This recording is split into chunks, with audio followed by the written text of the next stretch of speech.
Olá, queridos, a paz de Cristo. É com grata satisfação que mais uma vez estamos aqui no meu canal no YouTube, @Pastor Gilson Paulo Oficial, para nos debruçarmos sobre mais uma aula que compõe o trimestre vigente da Escola da Palavra, que analisa os ícones da Antiga Aliança, uma revista publicada pela editora Central Gospel no trimestre atual, analisando algumas personagens emblemáticas do Antigo Testamento. Já vimos aqui figuras como Abel, o homem cuja oferta tocou, agradou o coração de Deus. Também vimos a vida de Enoque, o homem que andou com Deus.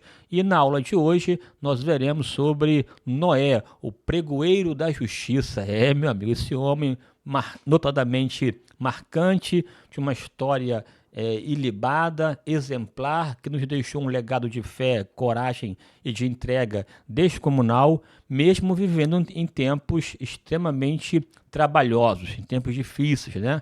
Um homem da transição no que diz respeito à antiga aliança ou da dispensação do governo humano para a dispensação patriarcal, que logo à frente foi se desenvolvendo com Abraão e depois a própria aliança mosaica na figura de Moisés, aliança ou a dispensação da lei. Aqui um dos grandes nomes do Antigo Testamento, nós veremos hoje aqui sem muita enrolação, de modo direto, prático, objetivo a respeito desse homem chamado Noé. Tá aí na sua tela aqui, vou colocar aqui já o slide na sua tela. Isso, só para você ver, maravilha, que benção. Essa foto aí, meu irmão, só essa foto já valeu a pena você que assistir ao vídeo, curtir, comentar e compartilhar. E aqui, aproveitando essa de comentar, curtir e compartilhar, já também chama aqui sua atenção para você ser um colaborador do canal.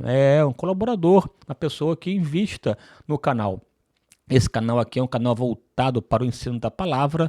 Aqui nós temos alguns quadros, né? Tanto esse que eu analiso as lições que compõem a revista. Também tem aqui um programa chamado Examinando as Escrituras. Estou fechando já, na verdade, né? Já caminhando para o final da carta aos Romanos. Também que voltaremos com os podcasts da palavra. Portanto, aqui é um canal tem já mais de 100 vídeos aqui para você já ouvir, aprender e crescer. E para tanto, é claro, é importante a sua colaboração, o seu apoio, o seu investimento. Está na sua tela aí essa chave Pix, né? Seja um apoiador do canal Crescendo pela Palavra. Chave Pix, tá aí, 219-8477-8523. Não importa o valor, porque semente não tem preço. É qualidade, é o que você propõe no seu coração para reconhecer as pessoas com as quais você é abençoada. Você, a pessoa, é abençoada. Portanto, abra o coração, seja o semeador e vamos em frente. Noé, o pregoeiro da justiça. O pregoeiro da justiça. Vamos lá aqui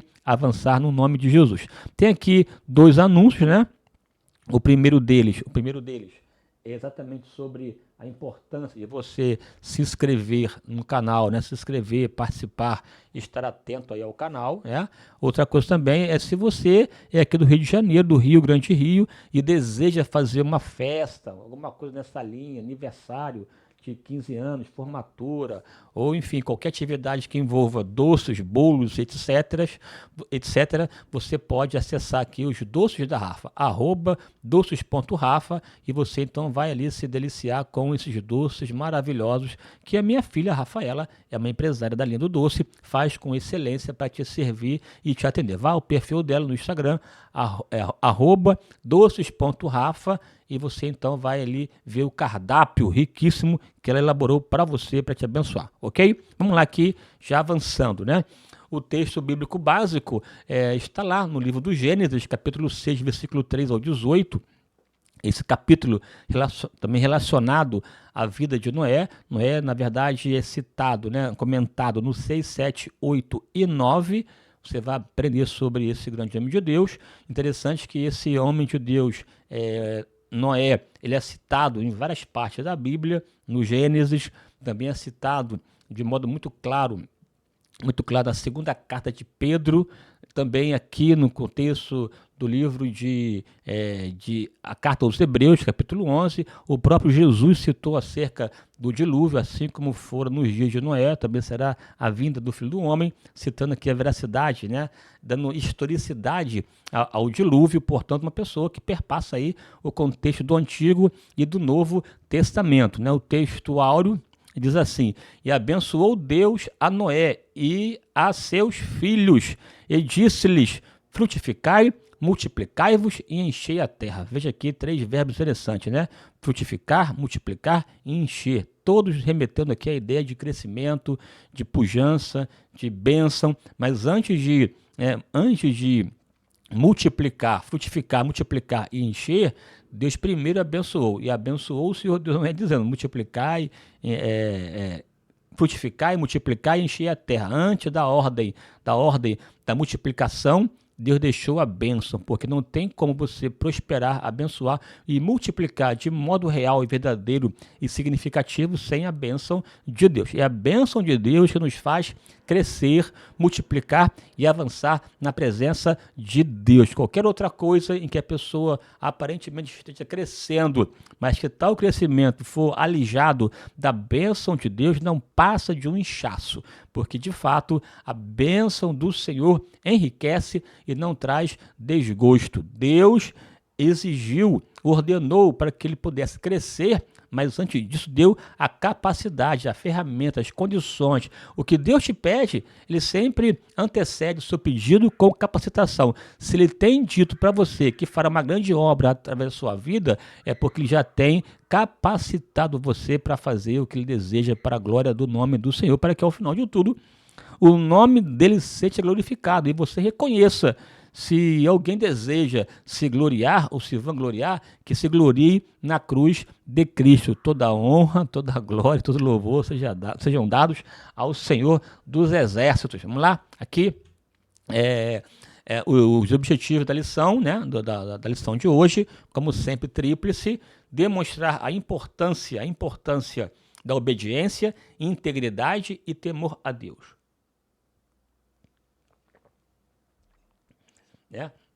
Demonstrar praticamente, de modo concreto, a obediência, a integridade e o temor a Deus. E aí partir para uma consciência, um perceber, essa autopercepção de que um dia o julgamento de Deus chegará para todos. Deus não é um Deus que passa a mão em equívocos. Ele de fato julga e julga segundo a reta justiça.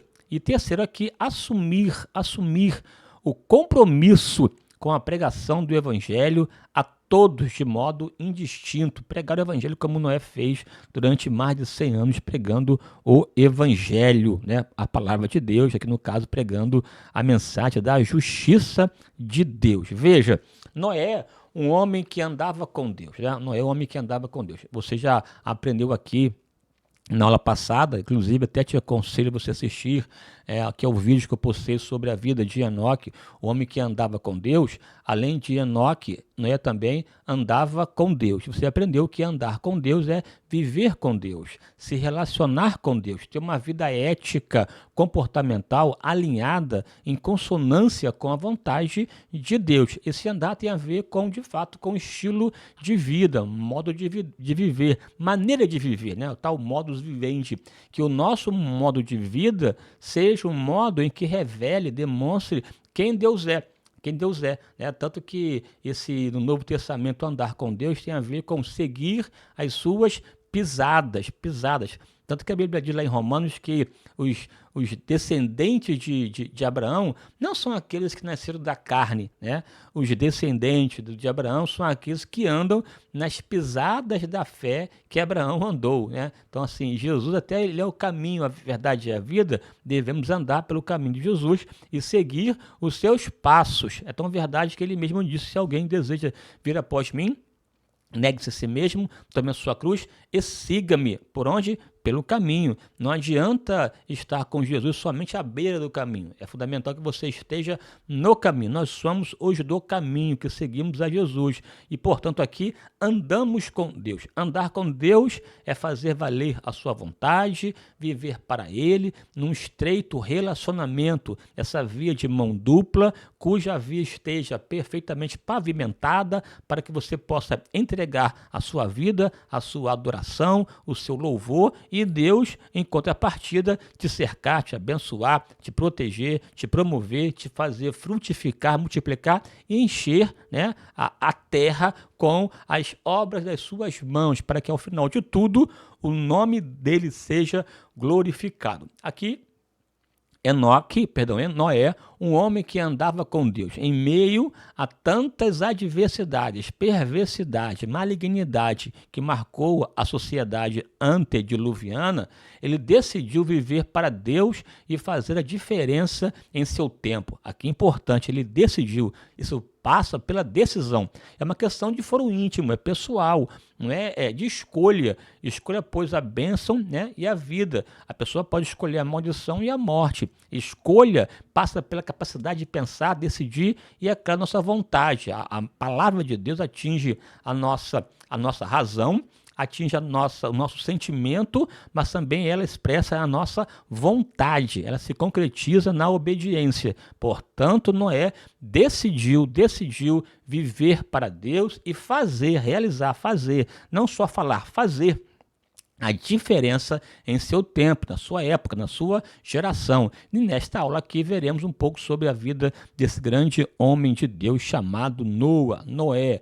Antes, aqui rapidamente analisando a sociedade nos dias de Noé, ou seja, como estava o comportamento, como vivia a sociedade, né, as pessoas nos dias de Noé. Sociedade aqui tem a ver com esse ajuntamento de pessoas que convivem no mesmo espaço, no mesmo tempo, como se fossem sócios, né, sócios de um mesmo contexto, que utilizam e desfrutam e atuam no mesmo espaço, no mesmo contexto. Como estava, portanto, a sociedade de Noé? Como estava a sua geração, o comportamento? Era uma sociedade que louvava, exaltava a Deus? Era uma sociedade generosa, uma sociedade temente a Deus?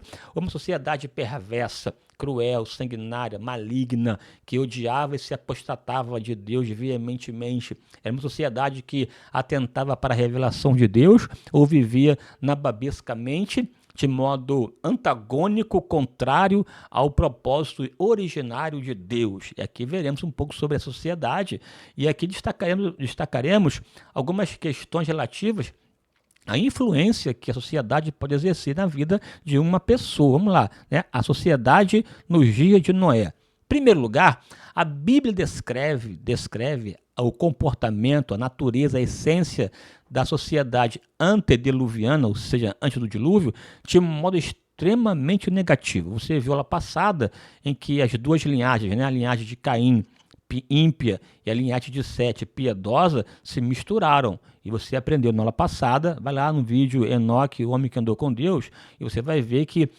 os filhos de Deus e as filhas dos homens, no contexto de Gênesis capítulo 6, a primeira expressão, filho de Deus, tem a ver com a descendência piedosa e as filhas dos homens com a descendência ímpia de Caim. A sociedade de Caim, você aprendeu aqui, que é uma sociedade extremamente autossuficiente, que zombava de Deus, que não atentava para ele. O próprio Enoque, que andou com Deus, pregou sobre a justiça de Deus. Ele afirmou que o Senhor é vindo com milhares dos seus... E sobre este profetizou também Enoque, o sétimo depois de Adão, dizendo: eis que o Senhor virá com milhares dos seus santos para fazer juízo, para fazer justiça, para condenar o ímpio e as suas obras, e para condenar as palavras vis, as palavras torpes, as palavras de blasfêmias que esse povo falavam contra Deus. Portanto, Enoque pregou também sobre a questão da impiedade, porque a sociedade antediluviana se perdeu. Nesse ajuntamento aí das filhas dos homens com os filhos de Deus, que os filhos de Deus, vendo-as formosas, belas à vista, a tomaram para si e se misturou. Na mistura, acabou provocando um desvio total e generalizado. Aí você encontra no capítulo 6 do Gênesis, o desdobramento, a consequência desse ajuntamento foi, de fato, nefasta. Veja aqui as 4 citações que o Antigo Testamento, no capítulo 6 de Gênesis, cita sobre o comportamento da sociedade dos dias de Noé. Está lá, ó. E viu o Senhor que a maldade do homem se multiplicava sobre a terra. Se multiplicava sobre a terra. A maldade do homem se multiplicara, né? Ou seja, cresceu, não só pontualmente, mas de modo generalizado sobre a terra. Aí afirma, toda é uma palavra genérica, abrangente, totalizante, né? Que inclui todos, que abarca todo mundo dentro do conjunto. Toda a imaginação. Imaginação nos remete ao pensamento, às forças interiores, a esse mundo interior, né? Portanto, a razão, vontade, sentimentos, essa imaginação, porque primeiro, antes de agirmos, pensamos, e o pensamento, a imaginação, o coração, a mente da sociedade como um todo, no dia de Noé, toda a imaginação dos pensamentos do seu coração era só má continuamente. Continuamente má. Todo o pensamento, elucubração, vontade, desejo, planos arquitetados, elaborados, né, imaginados pela sociedade antediluviana, era completamente, totalmente, constantemente, continuamente má. Era só má, não havia bondade, não havia luz, era só treva. E é claro que essa malignidade, somente má, continuamente, não nasceu pronta. É um crescimento, é um desenvolvimento. A pessoa vai entrando, né, num ciclo de pecados, de equívocos, de afastamentos, de um comportamento aleivoso que se opõe. E à medida que ela pratica, ela avança, ela vai se petrificando, né? E petrificando o coração, ela se torna insensível, empedernida, endurecida, impermeável à água do Espírito de Deus, e ao final de tudo peca, não sente mais o peso e, pior, tem prazer em pecar. Veja, a linhagem de Caim vai na mesma linha. Você tem o exemplo clássico de Lameque, foi o primeiro bígamo da Bíblia. Aqui, bígamo é a pessoa que casou com 2 mulheres, casou com Ada e com Zilá, e não somente ele casou com elas, ele, na verdade, além de casar com elas, ainda assassinou 2 pessoas, uma porque pisou e outra porque a ofendeu, e não somente as matou, até se vangloriou. Se Caim foi vingado 7 vezes, Lameque será 70 vezes 7. É aquela prática, né, de uma sociedade poderosa, uma sociedade autossuficiente, que elabora, que executa, que faz, como está lá o texto, né?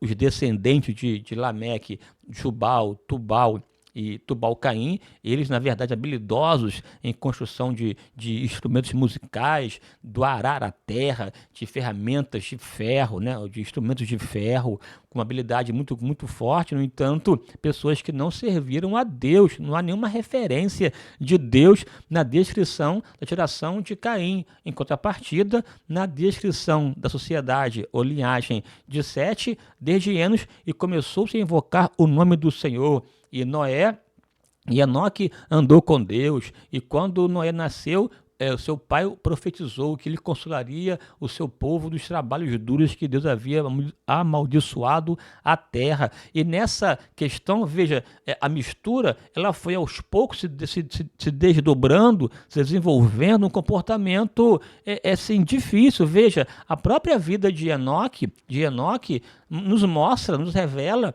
que essa perversão não foi do dia para a noite, porque Enoque pregou a palavra da justiça, está lá no texto aos Hebreus, né? Perdão, no texto de Judas, né? O 7º depois de Adão, Noé profetizou que o Senhor viria para julgar o juízo, para condenar os ímpios, para condenar as palavras ímpias que eles diziam. E essa pregação é um chamamento aqui de arrependimento, é aquela oportunidade que Deus dá à pessoa ou à sociedade de mudança, de transformação. E, no entanto, eles decidiram permanecer no pecado, decidiram permanecer impiamente, de sorte que se apostataram, se afastaram da revelação de Deus, né? É como lá no texto de Romanos, Deus se revela, se manifesta, mas eles ignoraram a revelação e preferiram tem a ver com decisão, preferiram adorar a répteis, a quadrúpedes, né, animais e tal, e ignoraram a glória de Deus. Aí, resultado, pelo também que Deus os abandonou, os entregou às suas paixões infames, essa relação aqui, porque Deus é como se fosse aqui uma comparação, né,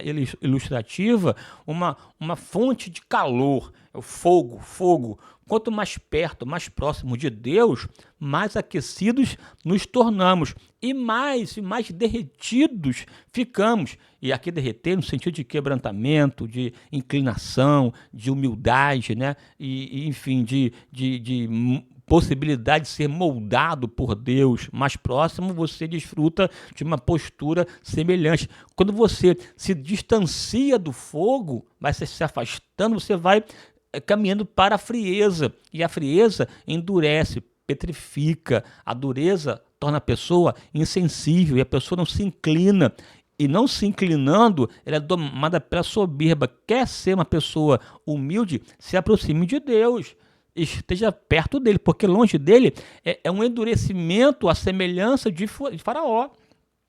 Deus não endureceu o seu coração diretamente. O afastamento deliberado de Faraó em relação a Deus foi endurecendo o seu coração e o tornando insensível às manifestações de Deus. Semelhantemente, a geração aqui de Noé, ela foi se afastando, e a Bíblia descreve de modo negativo. Está lá: e viu o Senhor que a maldade do homem se multiplicara sobre a terra.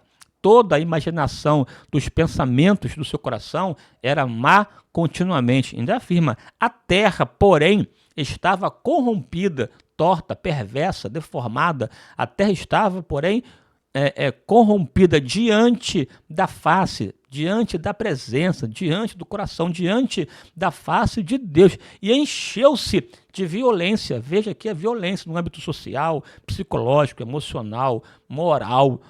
De fato, uma situação que para Deus é como se fosse um cheiro podre.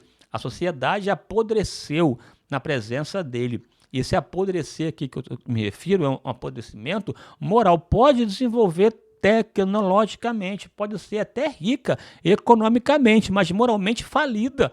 A falência moral de uma sociedade que desejou viver longe de Deus. A semelhança lá do contexto mais à frente, né, dos babilônicos, Nimrod, que quis desenvolver uma sociedade sem ter a referência de Deus, e arrogante, ao ponto de construir um zigurate, um templo altíssimo, para atingir o coração, né, os céus, pela própria força, pelas próprias mãos, sem a presença de Deus. Resultado, foi confusão, Babel, confusão. Quando a pessoa decide viver longe da sua presença, o que ela vai encontrar é uma coisa: confusão, e depois a morte. A morte. Não dá para viver longe da presença de Deus. E a terra, porém, estava corrompida diante da face do Senhor. E viu Deus a terra, e eis que estava corrompida, porque toda a carne havia corrompido o seu caminho sobre a terra. Aqui, em miúdos, a anarquia era total e generalizada. Total e generalizada. Que coisa terrível, né? Como se, aqui me reporta o texto lá de Juízes, né? E cada um fazia o que parecia bem aos seus próprios olhos, né? É quando a pessoa ela passa a ser a referência de si mesma. Não ouve ninguém, não ouve conselhos, não submete à autoridade, não submete às pessoas, não quer servir, somente ser servida, e vai se endeusando naquele processo funesto, nefasto de luciferização de si mesmo, né? A pessoa vai se luciferiando, se tornando um Lúcifer, né? Um diabo, vai se endiabrando o coração, endurece, aí entra na síndrome de Caim, E por conta disso, se torna uma pessoa intragável, que não se pode conviver, e incorrigível. Incorrigível, que coisa terrível, né? Meu irmão e minha irmã, em nome de Jesus, não se permita ser dominada pela soberba, pela arrogância, pela vaidade, pela presunção humana. Irmãos, nós somos pó e cinza.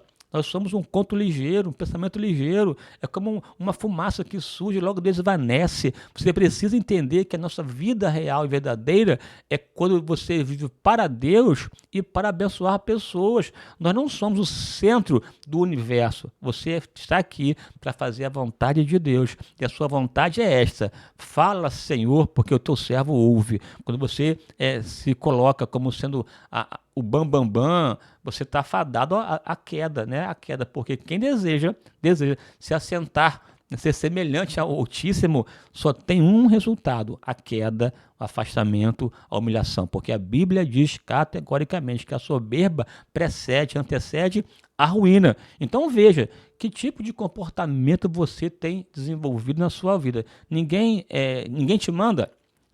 Ninguém manda em mim. Eu que sei, eu sou dono do meu nariz. É assim que você conduz? Olha que assim foi a situação da sociedade lá antediluviana, e acabou se perdendo, de sorte que toda a carne havia corrompido e uma anarquia total e generalizada marcou aquele tempo. E que Deus faz com isso?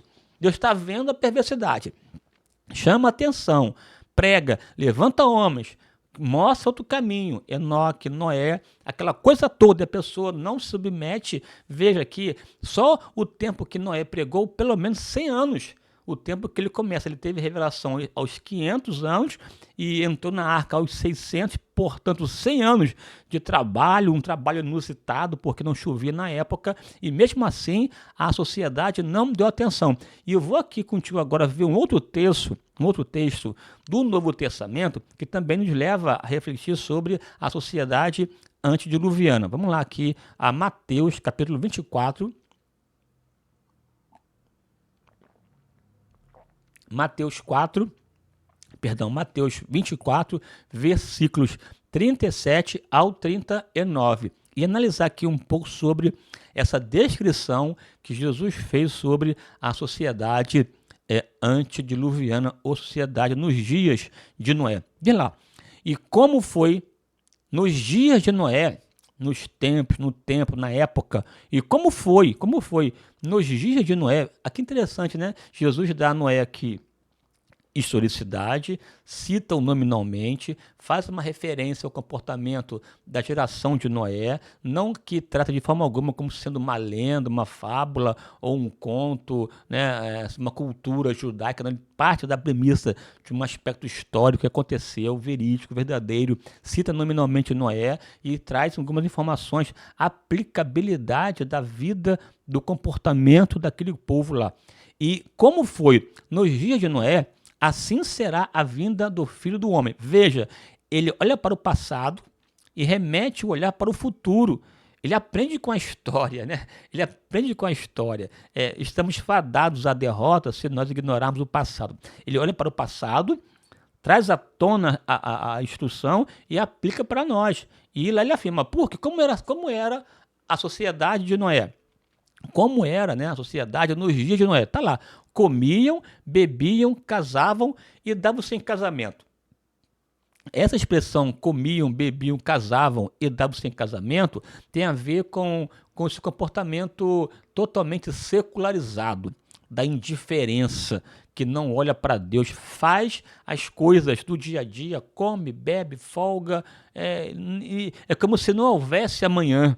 É uma indiferença total. É semelhante a hoje uma sociedade secularizada, que só olha a partir do prisma da razão e esquece que é um Deus que contempla os fiéis da terra, que estabelece o padrão de comportamento, de conduta, né? A pessoa vive sem Deus. Estamos vivendo exatamente um tempo de total secularismo e de indiferença. É como se a palavra de Deus fosse algo assim tão desconectada da realidade, tão sem sentido, sem nexo, em que as pessoas a ignoram. ignora a palavra, ignora, a desdenha, não dá atenção, vive seus projetos humanos como se Deus não existisse e como se não houvesse amanhã, no total descaso com o juízo que haverá. A sociedade de Noé vivia assim, não estava nem aí para Deus, nem tampouco com a sua palavra. Noé, possivelmente visto como um louco, alguém que estava construindo uma arca, dizendo que teve uma visão, que foi divinamente avisado por Deus, que haveria um grande dilúvio, um cataclisma, uma situação incomum, num ambiente que sequer chovia regularmente, e agora vai ter uma grande chuva, uma camarada se embrenha numa construção extremamente ousada, inovadora, incomum, né, assim, fora de um contexto existencial, e abraça pela fé, e as pessoas nem aí para Noé, nem aí para aquela coisa, ignorava totalmente, que queriam saber de tocar as suas vidas. Alma come, bebe, folga, né? Alma, né? Aquele homem que tinha um celeiro, né? Um celeiro que teve uma grande colheita, colocou no celeiro, fez outro e diz, né? Alma come, bebe, folga, por conta daquela situação enorme que foi feita, até que ouviu uma voz, né? Louco, esta noite te pedirão a tua alma. Interessante que a palavrinha louco ali apareceu, né? Na parábola. Por quê? Quando alguém vive desconectado, ignora Deus e a sua palavra, num comportamento de indiferença, é porque a pessoa perdeu a sanidade. Em sã consciência, nós nos reportamos para Deus.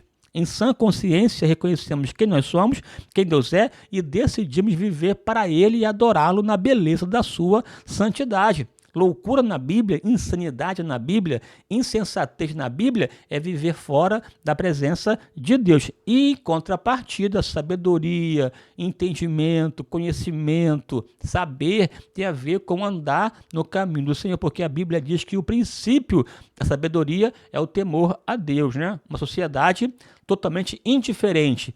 Não haverá juízo. Esquece isso, ignora, não dá atenção. E Deus levantando pessoas, levantou Enoque, levantou Noé para pregar. Veja, mesmo com Lameque lá atrás, sendo um bígamo, os filhos Noé e seus filhos monogâmicos, né? Entraram na arca Noé, os seus 3 filhos, a sua esposa e a sua nora, né? As suas noras. 8 pessoas foram salvas. 8 pessoas de uma sociedade inteira, um negócio assim realmente assustador. Diz mais ainda, ignorava as oportunidades que Deus oferecia, porque tá lá, até o dia, comiam, bebiam, casavam-se e davam-se em casamento, se banalizava o casamento como um caso, assim, casa hoje, a mãe separa e tal, não casa, aquela coisa, ignorar, um desdém total à vontade de Deus. Até que tá lá, até o dia em que Noé entrou na arca. Eles ignoravam, desdenhavam, não percebiam, uma total descaso, até o dia que Noé entrou na arca. Por mais que a sociedade ignore Deus e a sua palavra, um dia eles verão o juízo de Deus, porque o juízo chegará. Por mais que a sociedade diga não a Deus, Deus não está nem aí. Ele vai seguir exatamente o seu plano soberano e, ao fim e ao cabo, concretizará a sua vontade. Está lá, ó, ignorava as oportunidades. Deus lhe deu a arca, Deus fez 100 anos, até o dia que Noé entrou na arca. Quem entrou na arca? Noé, a sua mulher, seus 3 filhos, Cão, Sem, Jafé, e as suas noras entraram na arca. E a geração toda perdida, porque não tinha, sem percepção espiritual, totalmente alijada, separada, distanciada de Deus e da sua palavra. Está lá.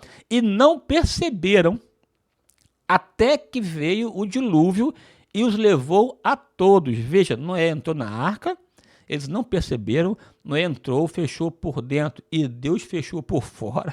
Meu amigo, é forte, tá? E eles não perceberam. Aí, de repente, caiu o dilúvio. Eita, cadê Noé? Cadê Noé a arca? Já era, mano, já caiu o dilúvio, 40 dias e 40 noites, um toró, uma tempestade, algo jamais visto na história da humanidade, um negócio, um cataclisma, dilúvio no original, cataclisma, na verdade, houve uma abertura enorme das janelas dos céus e um derramamento de água 8 vezes mais o comum, em função da poderosa mão de Deus que julgou o mundo com água. Sem percepção espiritual. E não perceberam. Não é porque Deus não falou, não é porque não houve manifestação, é porque não houve percepção. Não houve o caindo em si lá do filho pródigo, não houve. Até que veio o dilúvio e os levou a todos. Aqui, na verdade, na descrição de Jesus, a ênfase principal é no julgamento, é na realidade do julgamento que será aplicado mediante surpresa. E surpresa acontece exatamente quando ninguém espera. Quando não há mais ninguém atentando, ignorando, né? Assim, quando não vai acontecer mais, tá? Assim como foi nos dias de Noé, de modo surpreendente, de modo inesperado, né? Ele virá para buscar a sua igreja, porque, de fato, assim como for nos dias de Noé, será a vinda do Filho do Homem, uma referência à pessoa de Jesus, em que não se tinha mais expectativa, esperança da sua vinda, e por conta disso viviam a partir das suas próprias referências. A Bíblia diz, né? Assim também ele virá. Portanto, quem não vive com Deus e para Deus, vive ignorando o perigo do juízo. Tá, Deus é amor, não vai acontecer. Meu irmão, desperta tu que dormes, levanta-te dentre os mortos, porque Cristo te esclarecerá. A realidade do dilúvio e da arca, né? Então aqui eu comentei com você, até me alonguei demais aqui, quase já 30 minutos de aula, sobre o comportamento da sociedade antediluviana. E aqui é a realidade do dilúvio e da arca. Eu vou fazer aqui um pacote aqui, arca e dilúvio. Tá? Dilúvio, um cataclisma, é algo verdadeiro, real, já aconteceu, não é mentira, não é lenda, é fato. É fato, houve de fato, né, uma grande inundação do mundo antigo. Uma grande inundação, um dilúvio, um negócio assim incomum, em que a sociedade, a humanidade foi julgada, condenada por Deus, salvo Noé e a sua família, né? Eu até que coloquei aqui para você aqui, sem querer que me alongar nisso, né? E não ficar discutindo aqui coisas que não edificam. Veja aqui o que a Bíblia diz. Romperam todas as fontes do grande abismo. Romperam todas as fontes do grande abismo, e as janelas dos céus se abriram, e houve chuva sobre a terra 40 dias e 40 noites seguidas, né?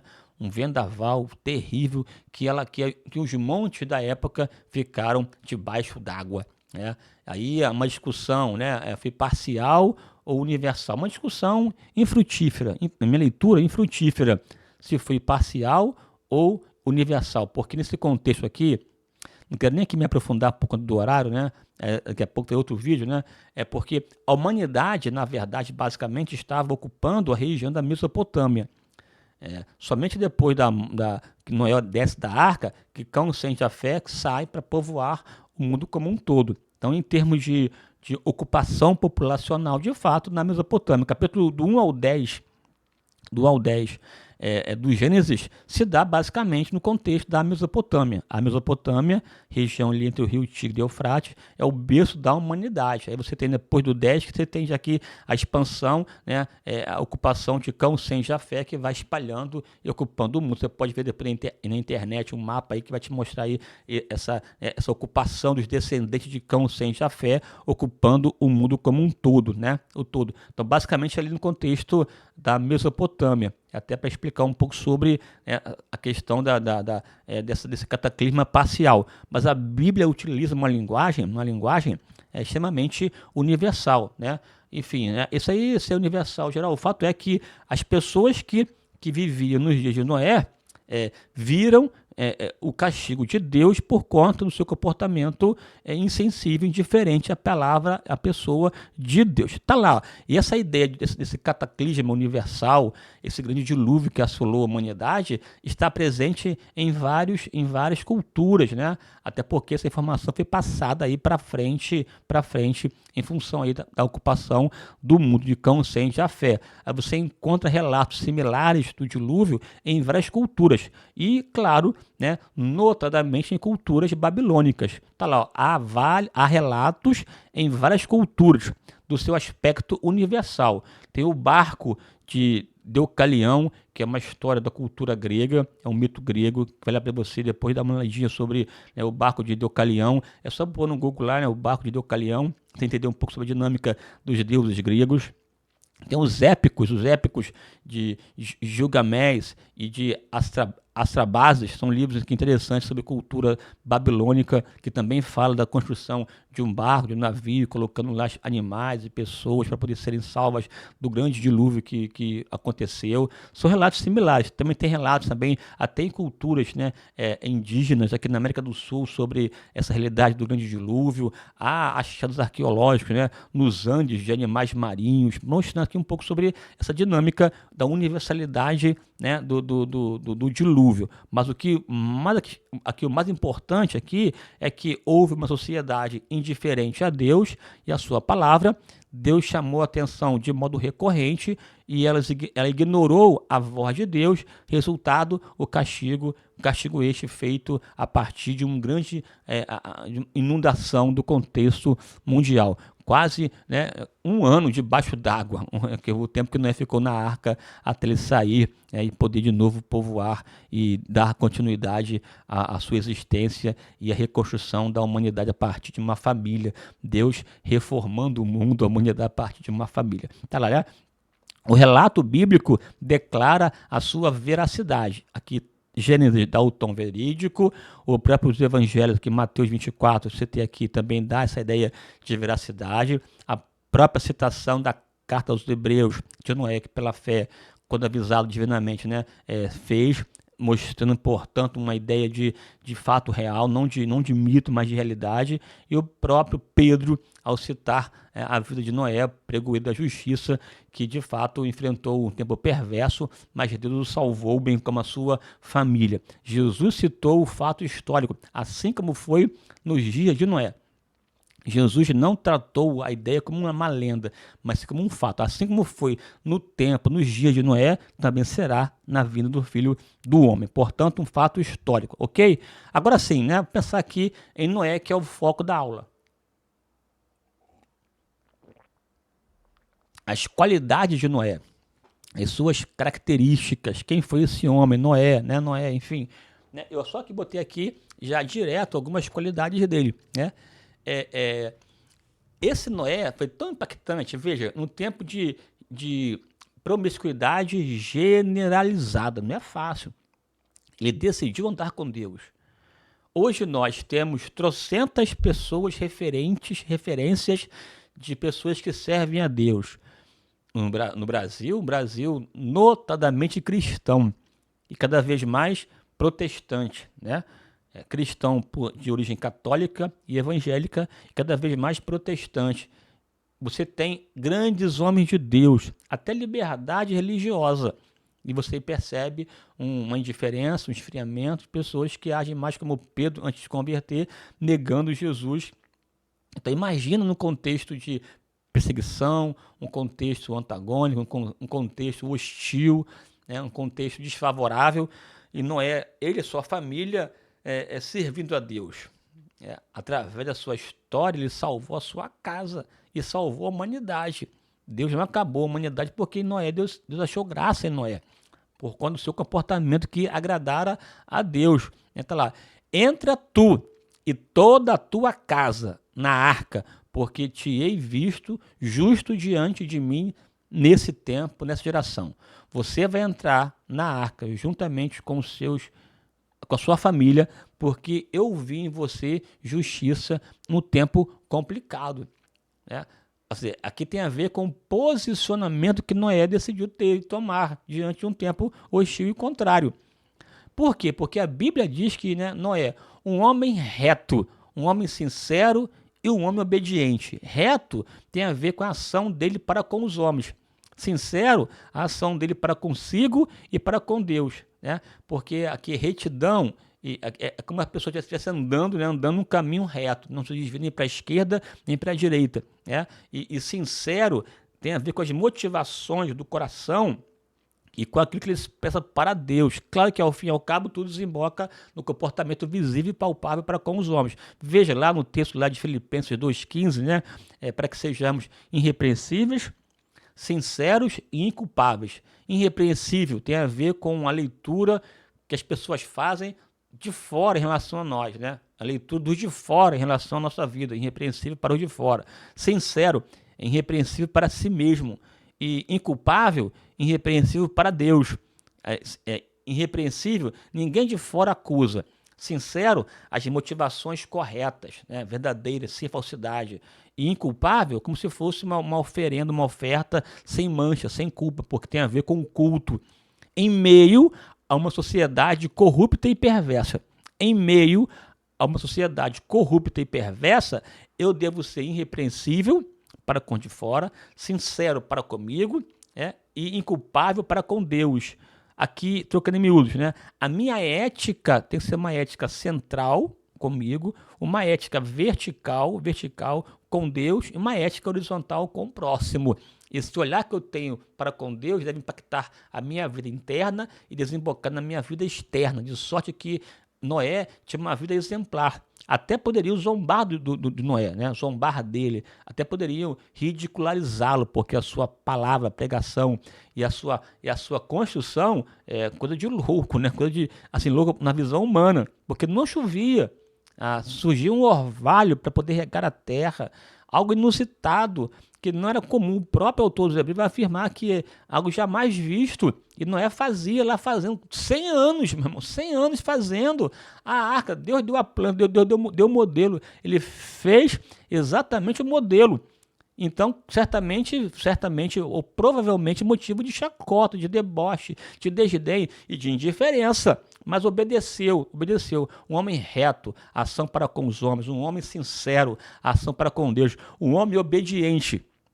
Porque você vai ver aqui, né, pela fé. Mas a fé que ele possui em Deus o levou a realizar, a fazer. Ele construiu uma arca. E a construção tem a ver com a obediência, porque fé sem obediência não tem sentido, né? A obediência é o corpo da fé. A obediência é a demonstração da fé. Enquanto a fé é a alma, o corpo, a obediência é o corpo. E o corpo sem alma está morto, e a alma sem corpo se torna infrutífera. É um casamento, fé e obediência. É um binômio conjugável. Que fé sem obra é morta, está lá. E a obra é o corpo da fé, né?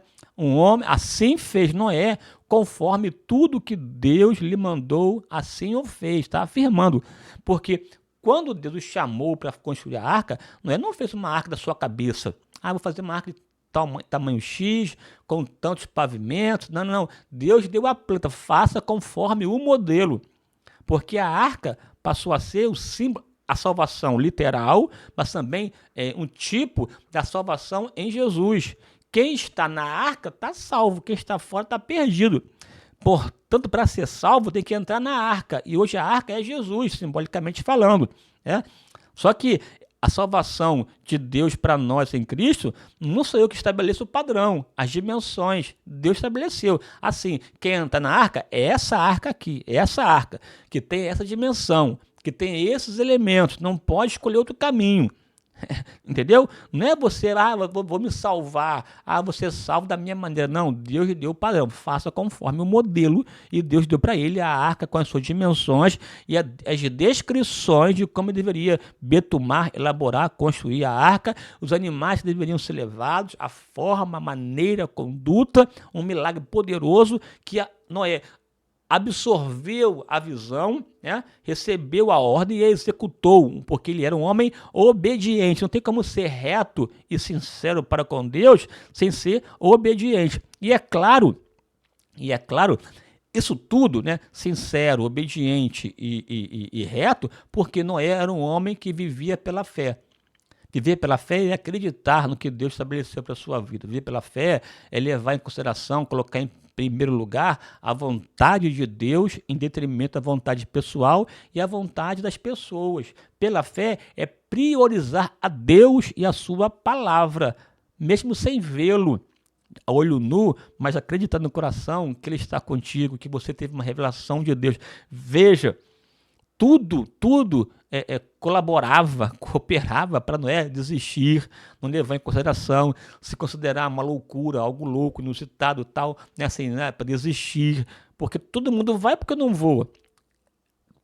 todo mundo vai porque eu não vou atrás. Não, eu não vou atrás porque eu recebi de Deus uma palavra. Essa palavra esquenta, aquece o meu coração. E com base nela eu digo não ao mundo e digo sim para Deus. Eu não vou fazer o que eles fazem porque Deus se revelou a mim. Eu atentei para a sua revelação e vou seguir. Por mais que as pessoas não queiram, eu decidi permanecer e andar com Deus e viver de modo sério, reto e sincero na presença de Deus. Enquanto eu vivo de modo sério, de maneira sincera e de modo reto na sua presença, eu vou pregar a sua palavra. Não é andava com Deus, andando com Deus, não. Andar com Deus não é isolamento, andar com Deus não é um claustro. Andar com Deus é perceber a Deus a si e o meio. Enquanto ando com Deus, eu faço, e meu fazer toca as pessoas com as quais eu convivo.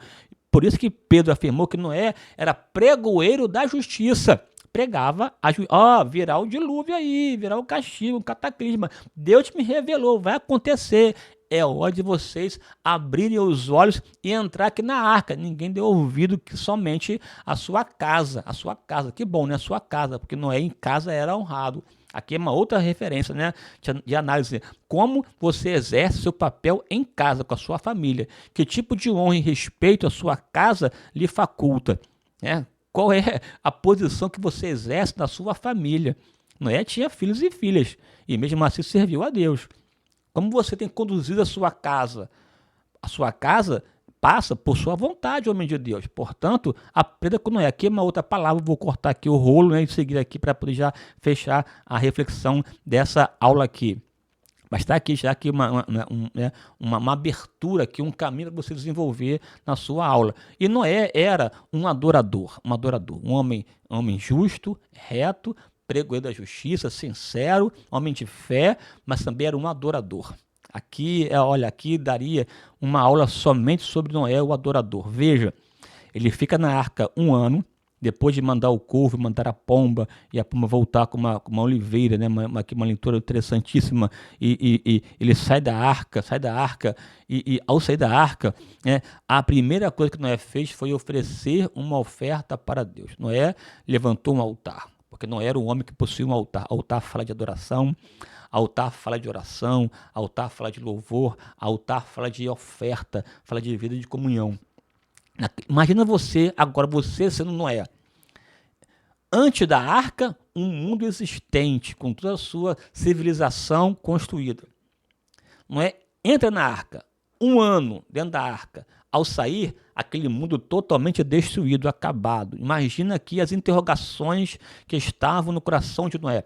Imagina aqui o que fazer, para onde ir, qual o caminho tomar, que decisão fazer, que tipo de resposta tem que dar esse contexto. Então o que Noé faz? Noé nos mostra o caminho. Quando você não souber o que fazer, a primeira coisa, levante um altar. E nesse altar, não ofereça qualquer coisa, ofereça o melhor. A Bíblia diz que Noé pegou os animais limpos e os ofereceu a Deus. E aquela oferta subiu como um cheiro suave na presença de Deus. Deus aí inalou aquela oferta e se agradou dela. E Deus respondeu: eu não vou mais acabar o mundo com água. E fez uma aliança com Noé e abençoou Deus a Noé, dizendo: multiplicai, crescei e enchei a terra. Veja, uma oferta que mexeu com o coração de Deus e que Noé chamou a sua atenção. Se você não sabe o que fazer, não sabe qual direção tomar, está em perplexidade, a sua vida foi destruída e você está sem meio, sem norte, não faça nada sem antes levantar um altar e no altar chame a atenção de Deus. Coloque no seu coração a sua vida, a sua história. Deus vai inalar a sua oferta como um cheiro suave, você vai chamar a atenção dele e você vai ter resposta de direção de Deus para resolver o seu problema e você ser uma pessoa vitoriosa. Noé aprendeu o poder da adoração. Edificou Noé um altar ao Senhor e tomou de todo animal limpo e de toda ave limpa e ofereceu um holocausto suave sobre o altar. Aqui não expliquei melhor por conta do horário. mas aqui daria para você avançar e explicar com mais detalhes. Você até pode diminuir na sua aula a parte inicial e focar aqui nas qualidades de Noé. Com certeza Deus te usará e você terá uma aula abençoadíssima. Que eu e você sejamos como Noé. Como Noé, um homem que andou na presença de Deus, que serviu a Deus com alegria. E, claro, teve recompensas. Está lá, aqui pelo menos aqui 3. Primeiro, mas contigo farei, estabelecerei um meu pacto. Que privilégio, aqui é mais uma aula, que privilégio Deus fazer conosco um pacto, uma aliança. E pacto com Deus tem a ver com direitos e deveres. Aqui, veja, para explicar, seria mais uma aula aqui, né? Farei, estabelecerei com você um pacto. Entrarás na arca, tu e a tua casa, teus filhos e tua mulher, e as mulheres do teu filho, contigo. A bênção dele se estendeu para a sua própria família. E lembrou-se Deus de Noé. Quem anda com Deus, Deus não esquece, não abandona, Deus não ignora. Pelo contrário, que ele lembrar tem a ver com decisão de agir para abençoar. Lembrou eu vou atuar, eu vou operar. Se você anda com Deus, pode esperar. Deus vai atuar, operar concretamente da tua vida. E lembrou-se Deus de Noé, e de todo animal, e de tudo reis que com ele estava na arca. E Deus fez passar um vento sobre a terra, aquietaram-se as águas. Mas o que? Quem anda com Deus, sinceramente, com retidão e vida no altar, e pela fé, Deus vai revelar para ele coisas que não revela para ninguém. Deus vai te dar coisas específicas, pessoais para você. Exclusividade. Que coisa poderosa, né? Pela fé, Noé, divinamente avisado. Deus avisando, falando. É pessoal, para Noé, diretamente. Deus foi lá, ele avisou. E pela fé, Noé, divinamente avisado das coisas que ainda não se viam. Ou seja, incomum, temeu e para a salvação da sua família, preparou a arca pela qual condenou o mundo e foi feito herdeiro da justiça, que é segundo a fé. O que ele fez para ele, salvação. E Deus usou para condenar o mundo. Porque o mundo não tinha como se desculpar. A arca foi feita. Eles viram, tomaram ciência, só que decidiram não atentar e não perceberam quando Noé entrou e veio o dilúvio. Olha só o que Deus fez na vida dele. Vale a pena andar com Deus, vale a pena servir a Deus, vale a pena ter um pacto com Deus, cumprir a sua parte, por mais que não seja fácil, cumpra a sua parte, porque Deus é fiel em fazer valer a sua palavra, ele vai te recompensar sobre modo. Quem concorda, diga amém. Vale a pena servir a Deus com alegria e desfrutar da sua comunhão e proteção. Que você sejamos assim, como Noé, decidir andar com Deus e viver na sua presença. Se você gostou do vídeo, aqui vai a minha dica: curtir, comentar e compartilhar. E não se esqueça de se inscrever no canal. É importante que você se inscreva no canal, né? Se inscreva. E é claro, Deus te tocando, tá aí a chave Pix. Me abençoe, em nome de Jesus. Amém. Um forte abraço, até a próxima. Fique com Deus. Amém.